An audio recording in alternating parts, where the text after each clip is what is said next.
is that pretty much the way that you just play your life, you live your life? Yeah, yeah. Well, like an example of another way of putting that, I guess, would be I look at what it is that I want, and I love the journey to get there. So I'll say, this is what I want. What's it going to take for me to get from where I am to there? So I see the gap. How do I build the bridge?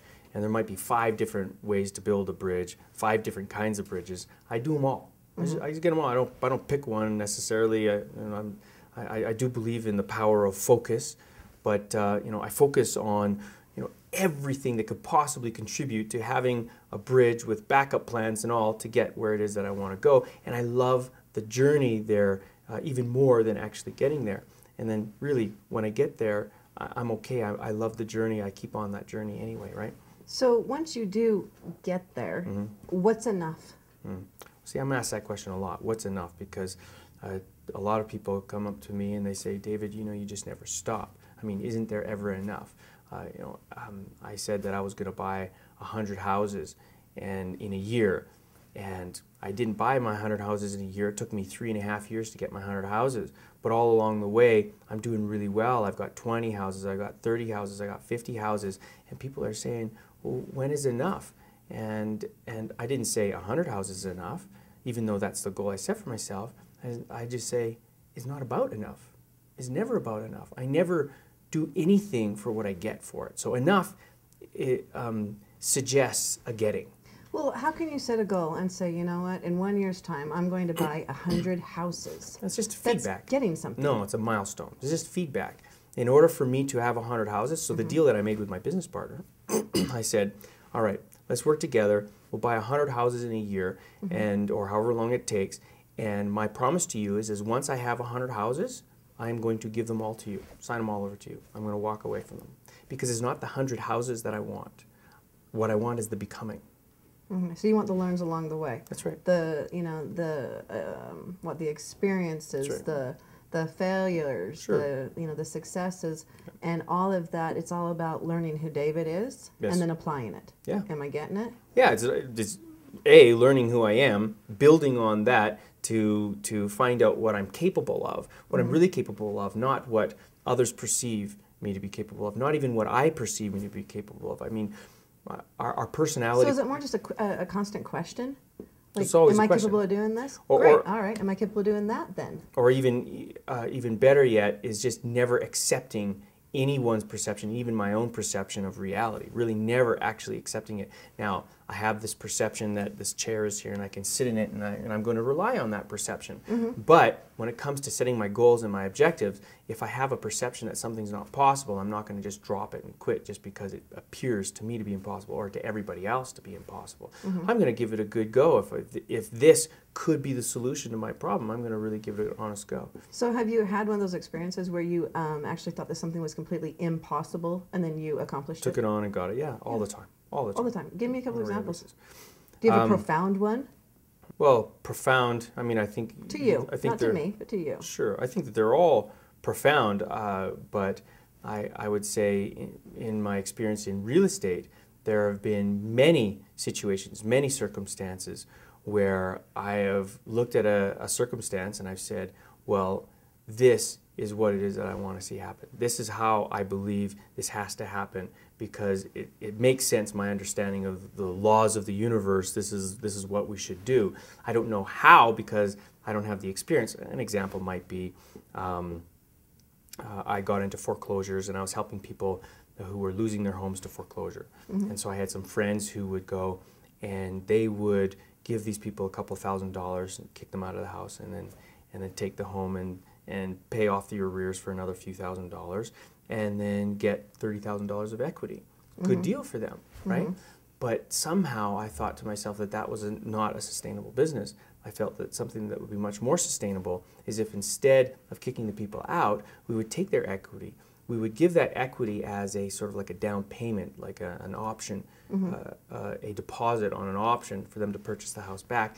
Then I would work with them to help them rebuild their credit so that in 3, 4, 5 years from now, they could buy the house back.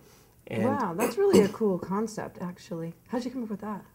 well, first of all, I knew nothing about real estate, and I was just experimenting on any strategy that I could find that was going to allow me to get 100 houses. So naive success. That's right. Yeah. I love those. It was about, I'm not willing to go and follow the path that says do A plus B and you're going to get C necessarily, because I mean that's open. Everybody does that. What I want is I want the exceptional. What do the most exceptional people on the planet do? How would they take this on?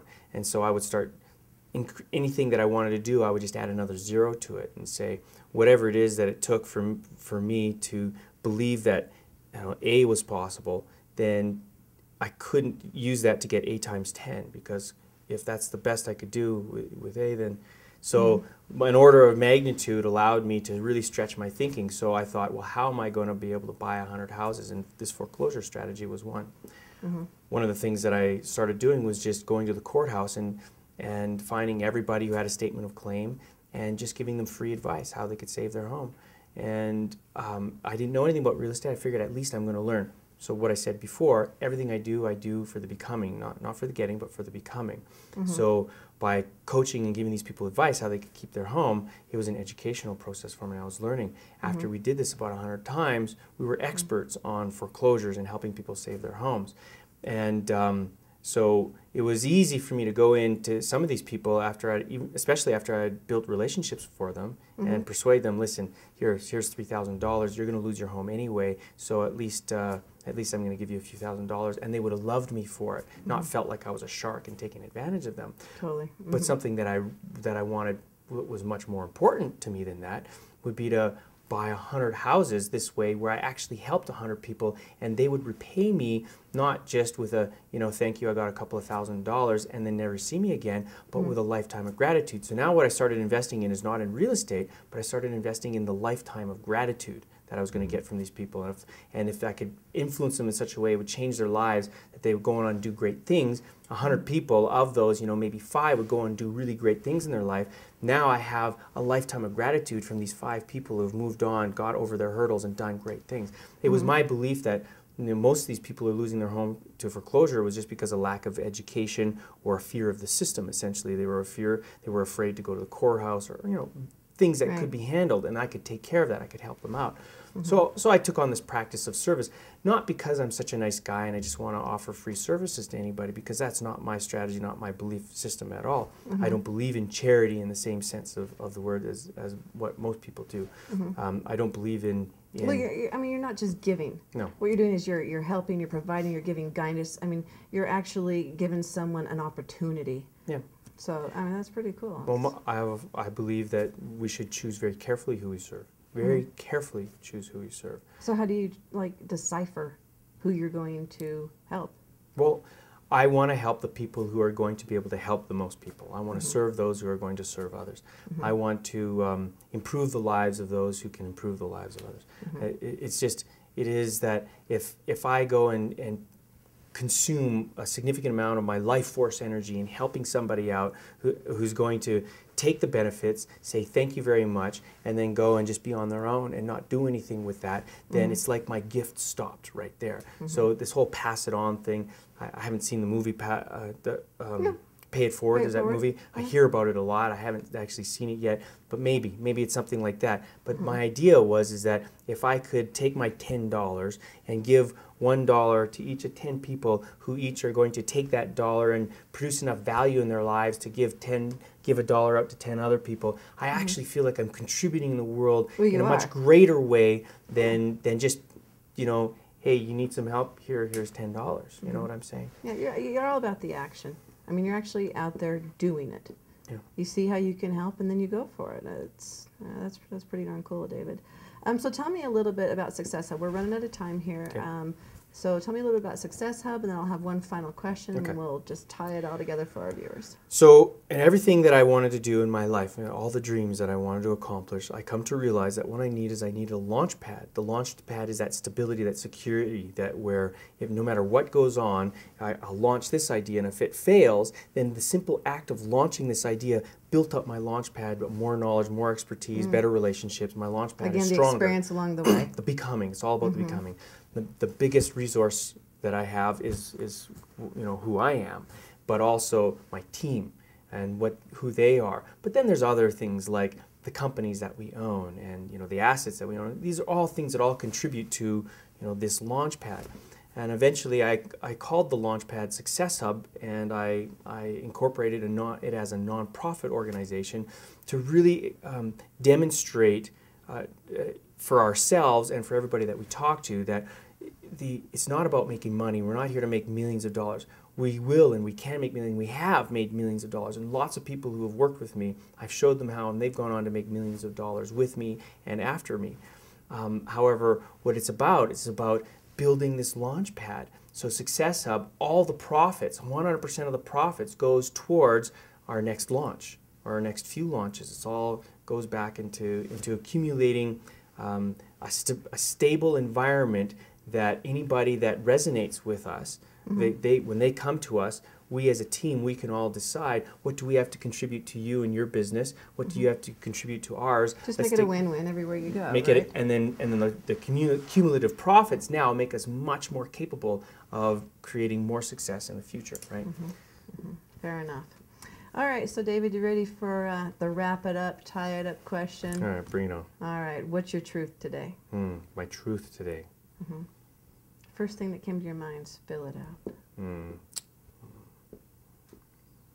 Well, what I believe, and I come back to it cyclically, I guess every 5 years or so, I have an experience where I believe that all of my doing was just an expression of an epiphany at some point in my life.